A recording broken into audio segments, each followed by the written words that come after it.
In the last election, that's 2023, there was a major movement that came up and shook Nigeria to its very core in the political world.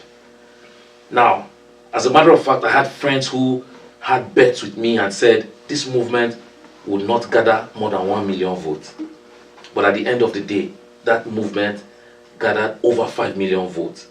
And people till today, people say if that movement had formed an alliance with other political parties, that the president we have today would not have won the presidency. I'm sure you already know we're talking about the Obidient movement. That was an unprecedented movement and nobody saw it coming. Peter Obi just came up. And now, what do you think, from your experiences in politics, what do you think were the roles that the Obi himself, who is the leader of the Obidient movement, played that made him, to the surprise of people, gather as much as 5 million votes? And what do you think can be done in the next election with such a movement to move forward? Well, let me shock you. Contrary to what you said, they didn't shake Nigeria. If they shook Nigeria, Nigeria would not be the way it is today. I'm telling you this because I was there, I was part of that election. What Obi came to do is what the political class had planned for him to do, which is to create a movement that will make it sound like Nigeria is going to shake, but Nigeria will not shake. And because movements are very powerful in nature, movements don't go halfway. You know, there's a difference between motion and movement. There can be plenty of motion and there will be no movement. If it was a movement, it was after the election that its work was cut out for it. But you know what? It has been said that there is no future for a pack of, there's no future for a sheep that's leading a pack of lions. Two things are going to happen to it. Whichever way, the lions are going to eat it. You understand? But if it's one lion that's leading a pack of sheep, there is no way that movement will not win because you have the right head. So, my own position is that the moment I saw a movement that involves Obasanjo, Babangida, you know, and all these people who put Nigeria where it was, I said to myself, and that's why this part of the interview will not appeal to people like you or the Obidient movement, that it's not going anywhere. I said it and it was my position because Obi himself was part of the system that put Nigeria where it is today. And I met him during the election, you know, I was a candidate. And I asked him, after a while, he started running away from me. Because I called for debate. Let's debate your role when you were governor of Anambra State. Did you create a Dubai out of Anambra? He couldn't answer it. Then they started avoiding me in debates. So what I'm trying to say is that, you see, a John the Baptist might come. You know, and I'm using biblical terminology because I know a lot of Nigerians are Christians. But that doesn't mean that salvation will come. You understand? Yeah. So this is the elaborate way you describe the movement that I'm explaining to you because I was on the ground. And you can see already that the movement is falling apart. The Labour Party has completely, which I describe as an Airbnb, that's the Labour Party. Obi just came and rented it, and I think his rent has expired. So your position on Obi would be controversial. It's not. However, it has been my position. However, even during the election, the results of the Obidient movement are there to show. Over 5 million votes. It is not child's play. Look, what I said to them, what I said to them is this: when the elections were going to take place, I knew that the Nigerian political were not planning an election. When the elections were over, I was the first person you can go and look for the interview to tell them when they're saying, oh, they should not fight. Your eyes on the judiciary. I told them that your eye will soon catch a judiciary. Because the judiciary they were waiting for it. It was all planned like this. That's why INEC did not organize election.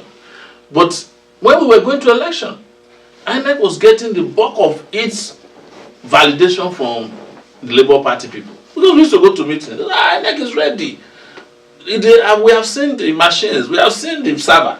You know, I tested the server myself. because I've done web work for more than a long time. a long time. And you knew that the server was not something. Even if they didn't sabotage the server, no, it was a third-rated server. That server because server capacity is not just buying machines and memories and all that. It has to do with the ability of a particular server to handle queries, as many as are coming to it. It couldn't handle the queries because I'm sure there are over 10 million queries that were jamming that server. There was no infrastructure put in place. And I went to the Senate to say it. But none of them believed it because they had convinced themselves. Not just the Senate. Yeah. Nigerians went into the election with a level of confidence in INEC because of this card reader, this server thing and whatever. They know how to fool Nigerians now. Nigerians were like, oh, the old school method of stealing elections from the polling booth cannot happen because you will upload this thing from there. They knew what they were doing. From what we realized after the election and what you have said, INEC was complicit in the entire election. They were not planning an election. Well, like I said, and they have never, let me tell you, your position on June 12th, Nigeria has never plan a credible election. They don't plan. They had no plans from the beginning to have credible election. When the election was going on, and I'm saying this, you can quote me any day, and Obi won in Lagos. I called my wife and said they have figured out where to rig. So they deliberately left Lagos for Obi and went to Jigawa. You ask yourself, there's only one city left in Borno State, that's Maiduguri. But when I count the election results from before Boko Haram and during Boko, it's still the same numbers that come out of the place. Yes. Because why? So they don't hold elections in all those places. They just, it's the place where you go. They have reservoirs where you go and get votes. You just call the INEC man there, or you call the governor. Yeah, we need 7 million. We need 1 million votes from your state too. And they know where they just begin to just be bringing the votes. And one of the things that INEC did in this last election, which people don't understand, because there was too much hollow, interpretation of what was going on, was that they no longer rely on the ballot papers. They rely on the programmed thing and the what's that machine they have? Card reader machine. They call it beavers. Yeah. It's called bimodal voter, which is just is an uplifted. What's this thing called? This phone that's BlackBerry. Not BlackBerry.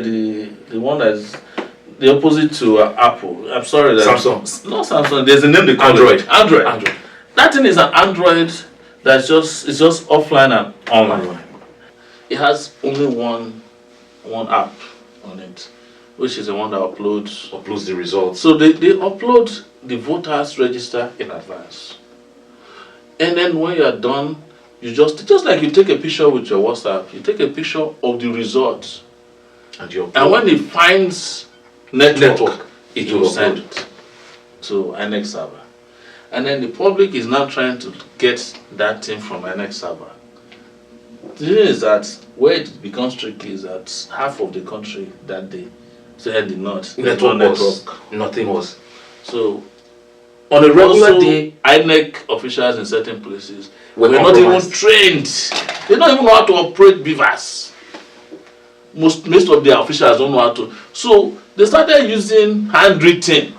But who is going to ask? They planned it in advance. From your experience, INEC was one of the major parties in the complacency of the election. INEC is the third most important political party in Nigeria.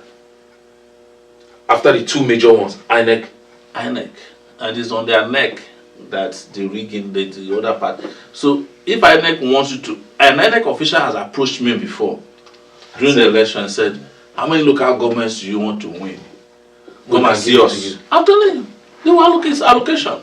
They will allocate it to you. So it's about who has the most amount of money and the machinery to do the work. And did they find a place to do it?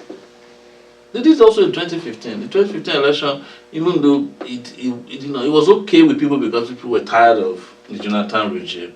It's the same thing. Jonathan will bring his numbers from the south. They will wait in the north. They will bring the one to come and cancel to it. cancel this one. Yes. No, Jonathan will bring his own. It's usually Kano versus Rivers. Yes. They wait for So they will say, let's Rivers come now. When Lagos come, Jigawa will cancel. Exactly. It's so that's not against how each it other. works. You see, they know the solution to the electoral process. It's not beavers. It's electronic voting. Yes. And when it comes to electronic voting, a lot of this bureaucracy will be eliminated. One of the things you can do with electronic voting is that you don't even have to leave your house. You can, yes, just like we do in the US. Yes, it's not about even the US. You don't even need the public holiday for elections. What is the most important thing in our lives? Money. Yeah. If you can transact money with your phones and then no matter the amount, except the bank says this is the limitation. Why is it that you can't vote online and get a code that says I voted? Or it says before you vote, send a text message to your phone. And when it gives you that text, when you paste it, you use to vote, we know where you are voting from.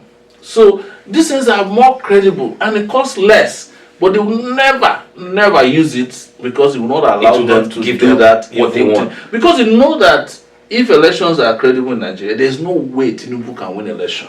There's no way an article can, even Peter Obi will not be able to win election if elections are credible in Nigeria. Let's hold on to and that. I'm telling you this, we'll come back to Peter because it will require all of us to debate before the time. And you'll find out how empty so many of these candidates are. You know, it's not about packaging. We know what it is. And everything I'm telling you here are things I say in Nigeria, in front of even the Obidients. You know, they'll come around and harass you. You know, they want to bully. I'm not one of the people you can bully. That one, everybody knows.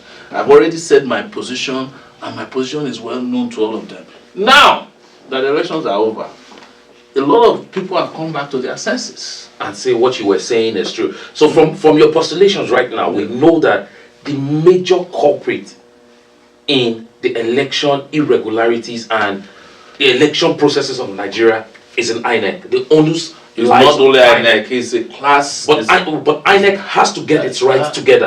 INEC, electronic voting, if INEC does this right, everything. If INEC does it right, the judiciary will have no business in elections. That is what we're going to get to the judiciary. So I agree with you. But so you go to, why is it that there are over 1 billion people in India? And I think over 800 million people vote in India elections. And how many court cases do you hear? Because to a large extent, the people trust the transparency of the process. And they don't challenge. We just see them congratulating themselves. That the results are credible and all that. So, you know, to a very good degree and percentage, that's what we need in Nigeria. But again, I'm telling you, you can quote me any day. If we continue this trajectory, the election in 2027 has already been rigged. I'm telling you, this is what I said before 2023, and people say Sowore has come again. They have assigned and allocated it to themselves. They know who will win and who will lose.